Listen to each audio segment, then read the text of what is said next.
Hop, assalomu alaykum. Azizlar, men hozir bir yaxshi tavsiya bilan bizga keladigan bemorlar, mana biz tabobat bo'yicha asalari bilan davolovchi shifokorimiz. Ismim Abdulloh, Asaka shahridanman. Men chiqish qilishimdan maqsad yaxshilik, bir insonlarga bir o'zimdagi bir tavsiyam, hamma uchun kerakli tavsiyani bermoqchimanki, qisqacha bir ozroq gapirib o'taman.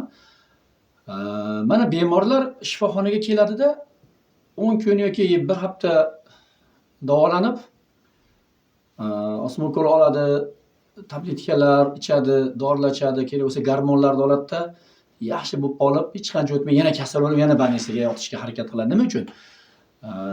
Masalan, bitta narsani bilishimiz kerakki, tabobatda ham shu. Masalan, tabobatga ham asallarni chaqtirishga odamlar keladi, chaqtiradi. Xudo shifo bersa yaxshi bo'ladi-da. Yana hech qancha o'tmay yana masalan kasalligi qo'zishi mumkin. Nima uchun? Ba'zi joylarda jina kamchiligimiz bor. Shu kamchilikni aytishimiz kerakki, inson ko'proq kasal bo'lmasligi uchun nimaga amal qilish kerak desa, tartib, yashash tartibini amal qilish kerak. Yashash tartibida avvalo mana ertaman inson turgandan keyin o'zini sog'ligi uchun yarim soat bo'lsa ham badan tarbiyaga vaqt ajratish kerak. Sog'ligi uchun. Badan tarbiyani hamma biladi. Nima uchun? Qon aylanishi yaxshilangan sari inson sog'lom bo'lib yurishga sog'lom yuradi. O'z uchun foydali. Ikkinchisi ovqatlanish tartibi. Bizda ovqatlanish tartibini bizni ko'proq kasal bo'lishimizga sababchi bo'layotgan narsalardan bittasi ovqatlanish tartibi ham kiradi. Ovqatlanish tartibida saharda yoki ertalabda nonushtada, peshinlikda bir yaxshi ovqatlanamiz. Undan keyin kechqurunga kelganda kuchliroq ovqatlar yeb qo'yadi-da. Biz O'zbekistonda masalan ba'zi bir fuqarolarimiz shunaqaki, kechqurunda dimlama, osh, masalan kuchli ovqatlarda, xamirli ovqatlar deydida, hech qancha bir yonboshlab yotib uxlab qoladi yoki uxlashga majbur bo'ladi, dangasalik bo'lib uxlaydi.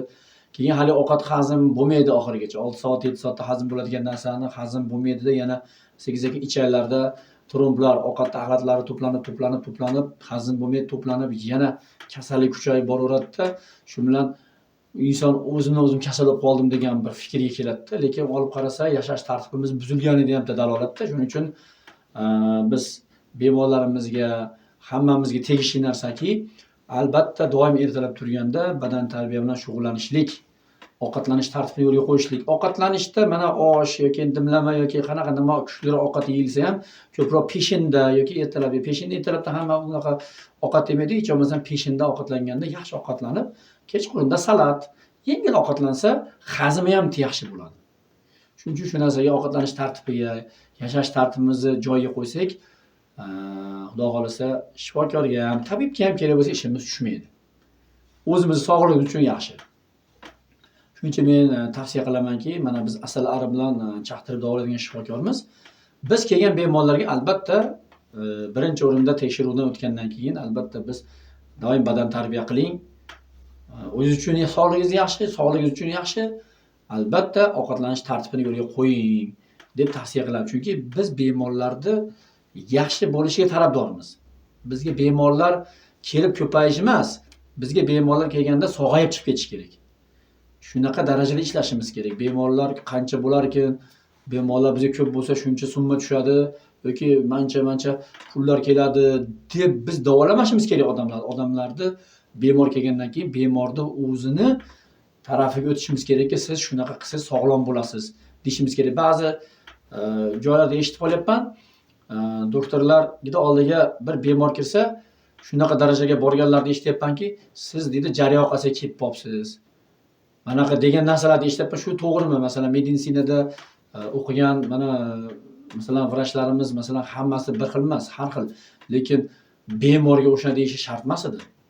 Chunki bemorda kasal bo'lsa ham, siz sog'lom ekansiz, jinni davolansangiz yaxshi bo'lib ketadi. Jinni shamollashingiz bor ekan deb bo'lsa, bemor shamollashim yengil ekan deb turib, yana ham kasalligi ko'tariladi. Biz nima uchun o'qib, nima uchun amaliyotda o'rganamiz? Biz bemorlar davolab pul topish emas maqsad. Bemorlarni davolab sog'liq uchun kurashishimiz kerak.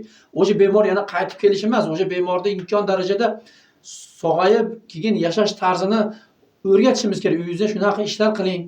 Shunaqa badan tarbiya, yaxshi ovqatlanib, vaqtida uxlang, vaqtida asabiylashmang, chiroyli yuring deb shunaqa qilib biz imkon darajada bu insonlar tomonga o'tishimiz kerak, bemorlar tomonga. Shunda bemorlar ham kelgandan keyin sizni ko'rib ertaga, menga juda yaxshi maslahat berdi bu odam deb sizni hurmat qilishi, sizni ko'rganda doim yoningizda maslahat olgisi keladi. Shuning uchun sizlardan iltimos, yashash tarzida tabibga, shifokorga ishim tushmasin desanglar, imkon darajada yashash tarzini joyiga qo'yaylik. Badan tarbiya, vaqtida ovqatlanish, vaqtida uxlash, asabni tinchlantirish. Assalomu alaykum hammamizga.